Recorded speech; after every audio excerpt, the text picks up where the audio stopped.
ஓம் சுக்லாம்பரதரம் விஷ்ணும் சசிவரணம் சதுர்புஜம் பிரசன்னவதனம் தியாயேத் சர்வ விக்னோபசாந்தகே. வணக்கம். திருநள்ளாறு சனிப்பெயர்ச்சி பலன்கள் தனுசு ராசி அன்பர்களுக்கு 2026 மார்ச் 6ஆம் தேதி சனி பகவான் கும்பராசியிலிருந்து மீனராசிக்கு இடப்பெயர்ச்சி ஆகிறார். அப்போ 12 ராசிகளில் தனுசு ராசி புண்ணியம் நிறைந்த ராசி. அப்போ சனி பகவான் உங்களுக்கு தனஸ்தானாதிபதியும் சகாய ஸ்தானாதிபதியும் கூட. அவர் இப்போ அர்த்தாஷ்டமம் 4ஆம் இடத்துக்கு போகிறார். என்னத்தை சொல்ல, குருவோ உங்களுக்கு ராசியை பார்க்குறனால மிக சிறப்பாக இருக்கும். நீங்கள் இந்த சனியினுடைய தொல்லையிலிருந்து விடுபடலாம். உடல் ஆரோக்கியம் மட்டும்தான் கொஞ்சம் பாதிப்பை கொடுக்கும். ரொம்ப தளர்வாக இருப்பீங்க, ரொம்ப டயர்டாக இருப்பீங்க. கண் சம்மந்தப்பட்ட கோளாறு வந்திருக்கணும் நேரம்.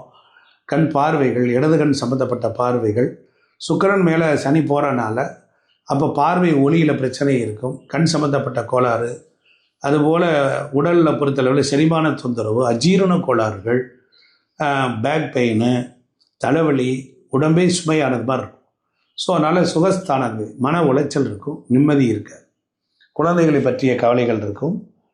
சர்வ காலமும் எங்கேயாவது வெளியில் பிரயாணம் பண்ணணும் அப்படின்னு நினைப்பீங்க. தொழில் என்று தொழிலே கவனம் செலுத்தக்கூடிய தனுசு ராசி அன்பர்கள், சனி பகவான் பொறுத்தளவில் உங்களுக்கு நிறைய விஷயங்களை நன்மைகளையும் தர தயாராக இருக்கார். அது என்னங்கிறது நாம் இதுக்குள்ளார போவோம். மூலம், பூராடம், உத்திராடம் 1ஆம் பாதம் வரை. அப்போ குருவும் கேதுவும் சேர்ந்துருக்கிறனால இந்த சனியினுடைய தன்மையினால் தொழிலில் கொஞ்சம் தடங்கள் வரும். முந்தைய மாதிரி கொஞ்சம் நிறைய வேலை வாய்ப்பு குறைஞ்சிடும். வேலையில் சுமைகள் இருக்கும், நிறைய இருக்குது. சர்வீஸ் பண்ணிங்கன்னா ஜெயிக்கலாம். இப்போ டீச்சிங் பர்பஸ்ஸு, ப்ரொஃபஸர், பேராசிரியர், ஆன்மீகம், பக்தி, நீங்கள் கடவுள் வழிபாடை நிறுத்திட்டிங்கன்னா உங்களுக்கு வருமானம் குறைச்சிடும். கோவிலுக்கு போவதை நிறுத்திட்டிங்கன்னா வருமானம் குறையும். அப்போ முதலில் பக்தி, 2வது தொழில். இப்படி சித்தர்கள், மகான்கள், யோகிகள் இவங்களை வழிபாடு பண்ணால் இந்த அர்த்தாஷ்டம சனியை பற்றி நீங்கள் கவலைப்படணும்னு அவசியமே இல்லை. தனுசு ராசி பொறுத்தளவில் குருவினுடைய வீடு, குருவினுடைய பார்வை கிடைக்குது. 4இல் சனி, 3ஆம் இடத்துல ராகு உங்களுக்கு தேவையான அளவிற்கு வருமானத்தை கொடுத்துக்கிட்டு இருக்கார். கேது பகவான் பாக்கியத்தில் உட்கார்ந்துருக்கிறார். அந்த கேது பகவான் உங்களுக்கு பொறுத்தளவில் குருவை தடை செய்கிறார். அப்போ புதிய கடன்கள் வருவதற்கு வாய்ப்புகள் உண்டு. குழந்தைகள் வகைகளில் ஒரு முன்னேற்றங்களை, தடங்கல்கள் வரும். ஸோ இப்படி கிரகங்களை வைத்து கொண்டு பார்க்குற பொழுது இந்த 2.5 ஆண்டுகளில் குடும்ப பொறுப்புகளினால் கணவன் மனைவியுடைய கசப்புகள் உண்டாகும். உறவுகளை விட்டு நீங்கள் பிரிஞ்சிருந்தீங்கன்னா அர்த்தாஷ்டம சனி உங்களுக்கு ஒன்றுமே பண்ணார். அப்போ சனி, குரு, ராகு மற்றும் சூரியன் ஆகிய கிரகங்கள் வலம் வரும்போது உடல் ஆரோக்கிய குறைபாடுகளும் கவலைகளும் உங்களுக்கு வரும். ஸோ அதனால் குடும்ப பொறுப்புகளில் கவலை வரும். திருமண வயதில் பெண் அல்லது பிள்ளை இருப்பின் வரனை தேடுவதில் செலவும் அலைச்சலும் சோர்வையை ஏற்படுத்தினாலும் பிறகு குருவின் பார்வைக்கு பிறகு அவங்களுக்கு திருமணம் சுலபமாக இந்த ஆண்டு நடந்து முடிந்து விட்டோம். புரிஞ்சிருச்சுங்களா? அப்போ வரன் பார்ப்பதில் சலிப்பு ஏற்படும், வந்துக்கிட்டே இருக்கும், எதுவுமே சரி இருக்காது. அப்போ அது மட்டும் இல்லாமல் கணவன் மனைவியுடைய பரஸ்பர அந்யோன்யம். அப்போ சப்தமஸ்தானத்தில் குரு பகவான் சுபபலம் பெற்று சஞ்சரிக்கிறனால குடும்பத்திலேயும் ஓரளவு ஒற்றுமை வரும்.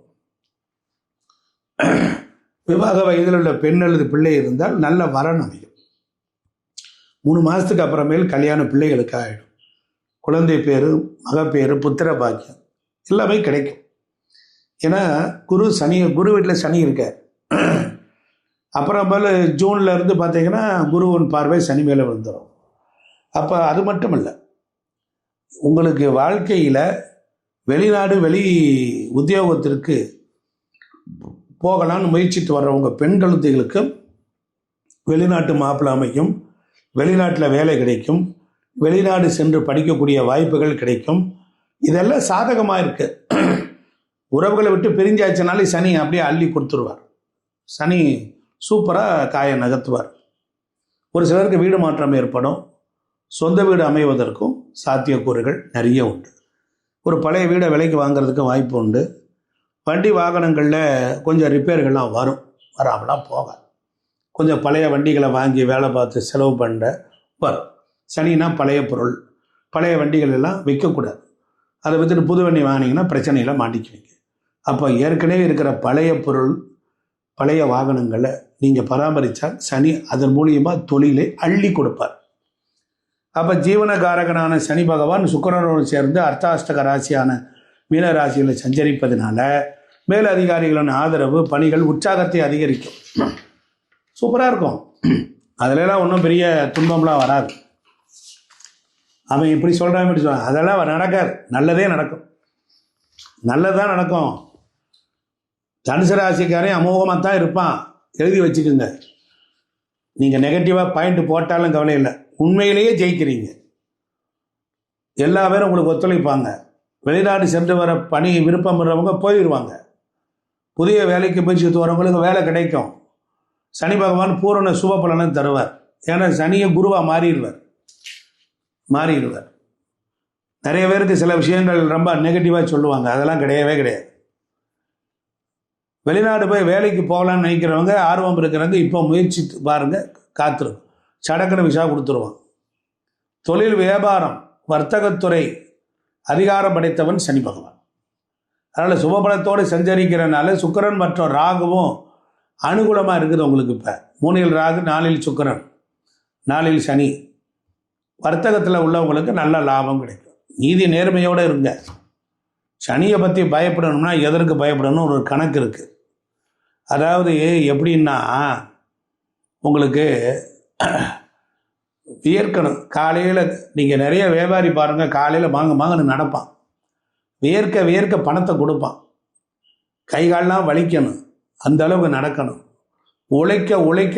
உழைத்துக்கிட்டே இருக்க சனிக்கு சந்தோஷம், கொண்டாட்டம். தாங்கிட்ட வேலை பார்க்குற ஏழை எளிய வறிய தொழிலாளிகளை அனுசரித்து போகிற முதலாளியை அப்படியே முதலாளியாகவே வச்சுருப்பான். தான தர்ம சிந்தனை உள்ளவனை எல்லாம் தட்டி கொடுப்பான். புறங்கூறாமல் இருங்க. ஒருத்தனுக்கு அவனை பற்றி சொல்கிறது, அந்த மாதிரி பேசாதவர்களிடத்தில் சனி பகவான் செல்வத்தை வாரி கொடுப்பான். பிறரை பற்றி பொறாமையே படாமல் நல்லா இருக்கட்டுப்பா, அவன் நல்லா இருக்கட்டுப்பா அப்படின்னு நினைக்கிறவனை சனி ரொம்ப சந்தோஷப்படும். பேராசை இல்லாமல் நமக்கு என்ன கிடைச்சா போதும் தம்பி அப்படின்னு தத்துவமாக வேதாந்தம் பேசுகிறான் பாருங்கள், அவன்கிட்டலாம் தொழில் வத்தாது. அவன்கிட்ட லேபர் பிரச்சனை வரவே வராது. அவனுக்கு எந்த காலத்துலேயும் சனி தொந்தரவு இருக்காது. பயப்படவே வேண்டாம். 7-8 குவாலிட்டிஸ் இருந்தால் போதும், சனி உங்களைய காப்பாற்றி விட்டுருவார். இதுதான் ரகசியம். அப்போ தொழில் பொறுத்தளவில் சூப்பர். இப்போ விற்பனையும் லாபமும் உற்சாகத்தை அளிக்கும். ஏற்றுமதி இறக்குமதி நல்ல தருணம். புரியுதுங்களா? சொல்லிட்டாங்களாக்கா, 4 சனி வந்துட்டால் எல்லாம் பிடிக்கிட்டு போயிடும்னா. சனிக்கு வாழ வைக்கத்தான் தெரியும், எவனையும் அழித்து பார்க்க மாட்டார். உங்கள்கிட்ட இருக்கிற குவாலிட்டிஸ், உன்ட்ட ஒரு திறமை இல்லைன்னா உனக்கு திறமை உள்ளவனாக மாற்றுவார். வேலைக்காரன் போனால் நீயே இறங்கி வேலை பார்க்க வைப்பார், நீயே பர்ச்சேஸ் பண்ண வைப்பார், நெளிவு சுழிவை கற்றுக்கொள்ள வைப்பார். உனக்கு ஒரு டிக்னிட்டிவ் இருந்தால் தானே நீ முதலாளி ஆக முடியும். அதுதான் சனி பகவானுடைய வேலை. அதனால் நீங்கள் பயப்படணும்னு அவசியம் இல்லை. கலைத்துறை சார்ந்தவர்களுக்கு சொல்லவே வேண்டாம். நடிகர், நடிகைகள், சங்கீத வித்வான்கள், பாடகர்கள் இவங்க எல்லாமே டாப்பில் இருப்பாங்க. நல்ல புதிய வேலை வாய்ப்பு வரும். ஏற்கனவே கமிட்மெண்ட் நல்லாயிருக்கும். வெளிநாடு போயிட்டு வர்றது நல்லாயிருக்கும். மக்கள்கிட்ட நல்ல செல்வாக்கு பெருகும். நல்ல இசை பிரியர்களாக மாறுவார்கள். துறையில் வெற்றி பெறுவாங்க. பெரிய அளவு சாதனை படிப்பாங்க. மாநில அரசுகளின் விருதுகள் கிடைக்கும், பாராட்டுக்கள் கிடைக்கும், பண குவிகிற நேரம். இதை பயன்படுத்தி நீங்கள் காசை சேமிச்சுக்கணும். போதுமா? அதுக்கப்புறமேல் பார்த்தீங்கன்னா அரசியல் துறைக்கு பார்த்தீங்கன்னா இது அனுகூலமான காலகட்டம். அரசியல் துறைக்கு வீட்டை விட்டு வெளியில் போய் வேலை பார்க்குறான் பாரு, அவனையெல்லாம் தூக்கிடுவான். சேவை மனப்பான்மை. அரசியல்லாம் சனிக்கு ரொம்ப பிடிக்கும். சர்வீஸ் பண்ணுறவன், நாட்டுக்காக சர்வீஸ் பண்ணுறவன், சமூகத்துக்கு சர்வீஸ் பண்ணுறவன், கிராமத்துக்கு சர்வீஸ் பண்ணுறவன், பொது நோக்கத்துக்காக பொது தேவைக்காக போகிறவன், அவன்லாம் சனி பகவான். இறங்கி வேலை பார்க்குறவன், இவங்களை எல்லாரும் சமூகம் நல்லா இருக்குன்னு நினச்சிட்டு ஏதோ ஒரு வேலை பார்க்குறவனுக்கு அவனுக்கு வருமானத்தையும் கொடுப்பார், பதவியை கொடுப்பார், பொறுப்பை வரும், நல்ல முன்னேற்றங்கள்லாம் கொடுப்பார். அதிலெல்லாம் ஒரு குறையும் இருக்காது. நல்லா அண்டர்ஸ்டாண்ட் பண்ணி புரிஞ்சுக்கணும். அப்புறம் அரசியல் துறை சுக்கிரன் ஆதிக்கத்தில் தான் இருக்குது. சனி பகவான் சுக்கிரன் நண்பர்கள். அதனால் இந்த காலகட்டம் முழுவதும் அரசியல் துறைக்கு ஆதாயம். மாணவ மாணவியர்களுக்கு புதன் ஆதிபத்தியம், தேர்வுகளில் நல்ல முறையில் விடையளித்து வெற்றி பெறுவாங்க, உயர்ந்த மதிப்பெண்கள் பெறுவாங்க. ஒருத்தருக்கு வேலை வாய்ப்புகள் படிச்சுக்கிட்டு இருக்கும்போதே வேலை வந்துடும். வெளிநாட்டில் போய் கல்வி கற்றுக்கிறதுக்கு உண்டு. ஆசிரியர்களுடைய அனுக்கிரகம் கிடைக்கும். நல்லாயிருக்கும், உதவியெல்லாம் கிடைக்கும். விவசாயம் செழிக்கும், ஓகோன்னு வரும், டாப்பில் வந்துடும். நிலப்புலங்கள், வீடு வாசல்கள் பெருகும், சந்தோஷம் பெருகும். அதே போல் ஆடு மாடு கோழிகள் பால் பண்ணைகள் எல்லாம் பெருகும். நல்லாயிருக்கும், சூப்பராக இருக்கும். பக்கத்தில் இருந்தோட சுமூக உணவு உண்டாகும். பெண்களுக்கு நல்ல அதிகாரம் கொண்ட சுக்கிரன் சனி பகவானோடு வலம் வர்றதுனால குடும்ப சூழலில் நல்லாயிருக்கும். மன அமைதி, மன நிம்மதியை தரும். விவாக வயதில் இருக்கிறவங்களுக்கு கன்னியருக்கு திருமணம் நடக்கும். குடும்பத்தில் பெண்களுக்கு நல்ல நிறுவனத்தில் வேலை வாய்ப்பு கிடைக்கும். முதியோர்களுக்கும் நல்லாயிருக்கும். அதாவது பணத்தை எண்ணி செலவழிக்கணும், சேமிக்கணும். பற்றாக்குறை ஏற்பட போகிறதையும் லேசாக காட்டுது. சனிக்கிழமை தோறும் நீங்கள் பசுவி இருக்கோ இது மாதிரி பண்ணணும். சனி பகவானுடைய ஸ்தலத்திற்கு சென்று வழிபட்டால் வாழ்க்கையில் வெற்றி நிச்சயம். பயப்பட வேண்டாம், நல்லா இருப்பீங்க, அமோகமாக இருப்பீங்க. நன்றி, வணக்கம்.